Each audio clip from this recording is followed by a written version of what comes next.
West Bank Business Watch. I'm Brian Patrick. Kicking it up on the Business Courier's front page this week. Do you have a creative idea that needs funding? Some local creatives are kickstarting their endeavors thanks to a New York company that calls itself the world's largest funding platform for creative projects. The company is called Kickstarter. Since launching in 2009, 84 Cincinnati area projects have received funding with more than $620,000 pledged. Local bluegrass quartet Hickory Robot is one of the recipients.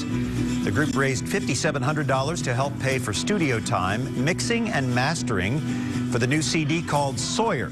Band members say without Kickstarter, it would have taken another year to have saved that money. Instead, Hickory Robot funded its project in a matter of weeks. Now here is how Kickstarter works. Entrepreneurs post information about projects in need of funding on the Kickstarter website. The projects stay active for about 30 days and seek a specific amount of money, and donors are offered rewards. Projects that don't meet their goals in the allotted time get nothing and pay nothing. Those that reach or exceed their goals pay a 5% fee to Kickstarter and another 3 to 5% to Amazon as the site's payment processor. Business Courier reporter Lucy May wrote this story in this week's edition. She joins editor Rob Dahlmeyer now with more on this innovative technique to get creative projects up and running. Rob and Lucy? Brian, thank you. Lucy, thanks for being here. So every time a new technology comes out that makes some part of our world easier, or at least more streamlined, first question a lot of people have is, what need is it filling? In this case, tell me a little bit about what need Kickstarter is filling. Well, these are mostly creative entrepreneurs who use Kickstarter. These are people who, hundreds of years ago, these are artists who would have patrons who would have commissioned artwork. But in more recent times, these are people who would have borrowed money from friends or neighbors or scrimped and saved here and there to kind of raise money for their projects.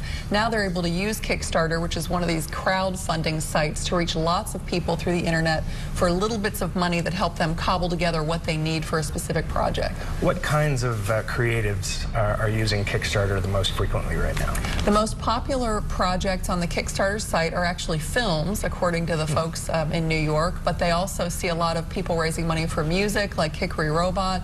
They see other artists. They see game designers, video game designers. Those are some of the most popular. And it ranges from, you and I have seen projects as low as couple $100 all the way up to tens of thousands. Right. Again, if you don't get the whole thing, game's over. Right. You don't have to pay to post a project on Kickstarter, so that's a real selling point for these people who are trying to scratch together some money. But if you don't make your goal, then it's over. And I talked to a number of people who didn't make their goals, and they said they felt like maybe they didn't have the right kind of project to reach the right audience. They hadn't planned well enough in advance, or they just hadn't really gotten the word out effectively about what they were trying to do. And again, this is not for businesses who are looking for startup capital to grow something that's going to continue on. These are things that have sort of a beginning and an end. Right. This is very much project-based, so funding an album, or one local entrepreneur is funding the printing of a comic book. Things like that are really the best kinds of projects for Kickstarter. Great. Well, Lucy, thanks for being here. Sure. Thank you. Brian, back to you. All right. Thanks a lot, Rob and Lucy. And for more on Kickstarter, visit their website, kickstarter.com.